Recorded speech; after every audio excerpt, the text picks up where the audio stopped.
Hi, I'm Zibby Owens, and you're listening to the award-winning podcast, Moms Don't Have Time to Read Books. Thanks so much for listening to my podcast. If you like what you hear, please follow me on Instagram at Zibby Owens and also at Moms Don't Have Time to Read Books. Thanks so much for listening. Enjoy it. I'm so excited to discuss my sponsor today, which is Page One Books, because my summer book bundle is ready on pageonebooks.com. And the bundle that I've put together includes 3 books that I picked, Montauk by Nicola Harrison, More Myself by Alicia Keys, and I Miss You When I Blink by Mary Laura Philpott, all of which have been on this podcast here. It includes a Moms Don't Have Time to Read Books beach tote, a cute little library card pencil / cosmetic case, and a water bottle for staying hydrated, plus a little thing of sun lotion. So go to pageonebooks.com, page one with the number 1. So pageonebooks.com and check out my Page One Books summer bundle. Buy it as a gift, a housewarming, if you actually go somewhere, or just give it to yourself. Everybody needs a treat. We've had a long spring. pageonebooks.com. Welcome to day 2 of the second week of the July Book Blast. This is the, 7th day in all of my 10-day July Book Blast with episodes I recorded throughout the quarantine, some quarantine related, some not, all of which deserve to see the light of day before the summer comes to an end.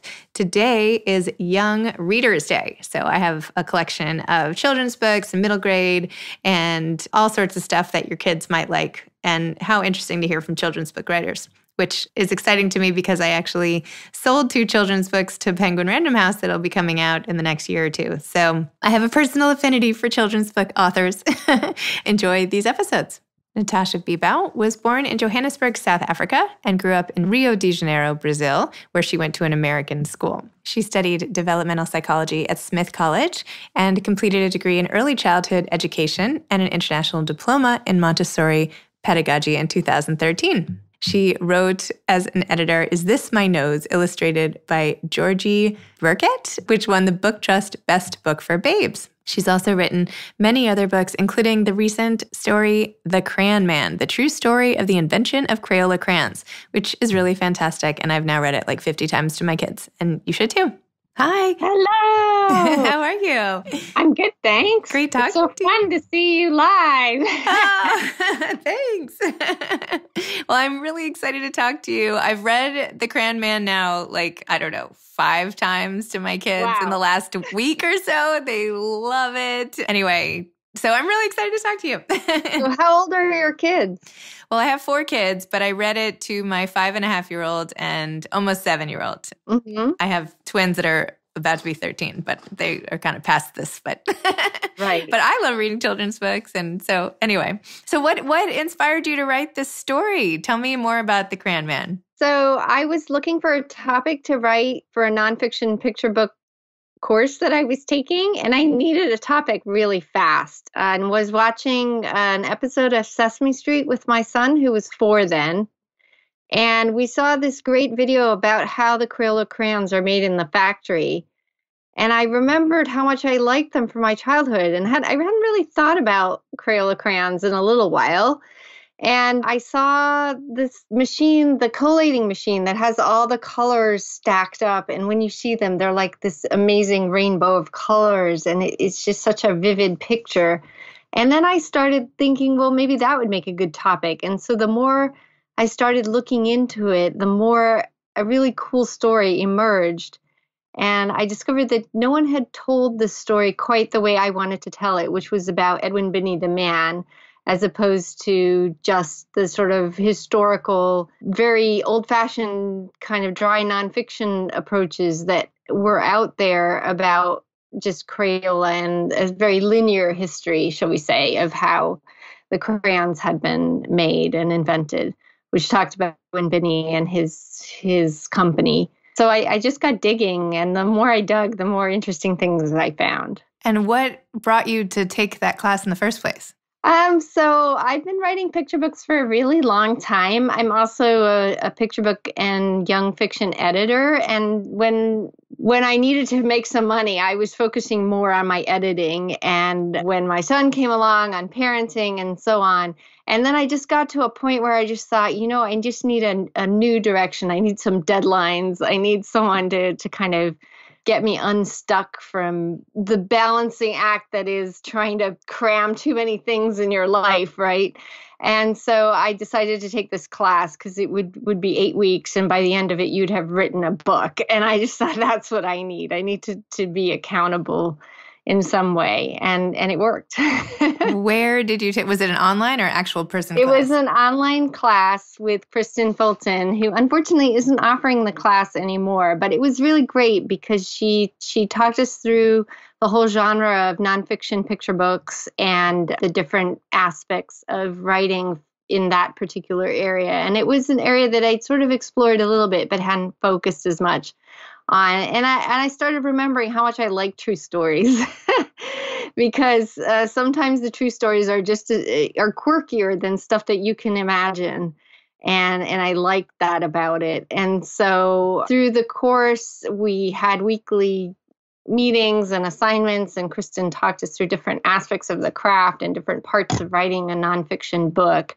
And we got some feedback from her as well, which was really great, and also from our classmates. So neat. So funny how you can get something done in such a finite period of time when you have goals and regular, accountability and all of that, as opposed to having a goal that's just so vague and maybe you'll get it done, maybe you won't. I feel like I'm the type of person who needs that level of structure to get stuff done regularly, or at least a self-imposed structure, if not in a class. So absolutely. So Kristen was by this week you need to have started your research, and by this week you need your 10 key facts about whatever topic, so that we can see if it's going to make a book or if you need to go and look into stuff. And by this point, you've got to collect enough information, but stop. Because one of the things about researching is you could go on and you find interesting things and you go down a little rabbit hole here and you realize, oh, I'm way off topic, right? So you have to know when you've got enough to write the book. And then once you write the first draft, you can go back and ask further questions and find further verification for certain things that are still not clear. But at least you've kind of got something that starting to look like a story with a beginning, middle, and end kind of thing. My son was wondering, though, why they got so many different colors all over their faces and their clothing every time as they were trying to. Yeah, someone asked me that in a recent school visit, and I said, well, if you imagine it's like you're making a cake and you are baking, and you've got, the flour goes everywhere and you mix it with a lot of vigor. I think part of that is slightly artistic license from the illustrator's point of view to convey the point. But I do imagine they were in this lab with all kinds of materials, and it got messy. I answered something similar to that, but your answer was better. Tell me about some of your other books. What's the first picture book you worked on? So my first picture book was called Eleonora, or Elephants Never Forget, and it was inspired by a trip to Africa with my parents. My parents lived in South Africa when I was very little, and we went back a few times as I grew up. And we were staying on a game reserve and talking about elephants. And I learned that when an elephant dies, and often, unfortunately, through poaching, the other elephants from far and wide will come and pay their respects to the person or to the elephant that died. And it just struck me as such a moving phenomenon that elephants are almost like people in that respect. And they seem to sense that somebody from their tribe had left. And so I wrote this book. It's not 100% nonfiction. It's more an inspired story based on the story the game people had told me. But I just love elephants. I think they're such majestic creatures. And so I wrote that book. That was published quite a long time ago. And then as in my work as an editor, I've done a lot of writing as well. And I have written some nonfiction and fiction, but the one that I really like a lot was called Is This My Nose? And it's a baby board book, very simple text about different parts of your face. And it's fun. Illustrated by Georgie Burkett. Awesome. So what's coming next? Are you working on another book, or do you always have a lot of projects at once, or how do you work? Yeah, authors always have lots of books in their bottom drawer, I'd say, or out on submission in various stages. So I've written a chapter book in a chapter book series proposal that's out on submission. And it's inspired by teachers because I'm always fascinated by the hugely important role that teachers play in our lives. And I've also written some other nonfiction books, picture books like The Crayon Man, that are at various stages. So a couple are out on submission, others I'm researching more. And I think it's partly it's a question of having the right story at the right time because publishers' lists are very busy and they're always trying to find a balance between all the different topics they're publishing and the different voices they want to hear from and what's timely for kids right now. But part of it is also just having enough time to research everything and get the book written. So again, it comes back to the juggling of paid work versus trying to be a working author and live just off that. So as an author and an editor, what do you think makes a great children's book? For me, it's got to be child-centered. It's got to be a book that speaks to kids. So I think it's a great picture book has to have wonderful art that's inspiring, but also that isn't too lofty, shall we say? Or, we don't want it to be the coffee table book that looks beautiful, but it's just too grown up for them to really access. And I think the story has to be from the heart, and it has to be a story that is relevant to children in their everyday lives. So they've got to be able to find a way into the story that moves them or that speaks to them in terms of their experience. And I think it sparks curiosity, perhaps, but also I love a text that has a good rhythm to it so that the parent has to read it hundreds of times. Maybe also some levels of jokes or humor to kind of draw in the grown-ups, right? That Totally. always helps. So it's such a multi-layered piece of art. Picture books are, full of different aspects that draw in different readers. But ideally one that endures is one that has a real sense of wonder, perhaps, or it speaks to you emotionally in some way. Awesome. I'm sure as a parent, you read loads of picture books, don't you? I do. I read picture books all the time. I really do love what do you call it? Nonfiction picture books. I was going to say historical picture books, but I think those are really great because then kids, I don't know. I'm such a visual person. Like it really helps me to see the factory and the brothers and all of the stuff. Like now I understand. I can look at a crayon box and I'll feel very differently from now on and have a different set of images going through my head.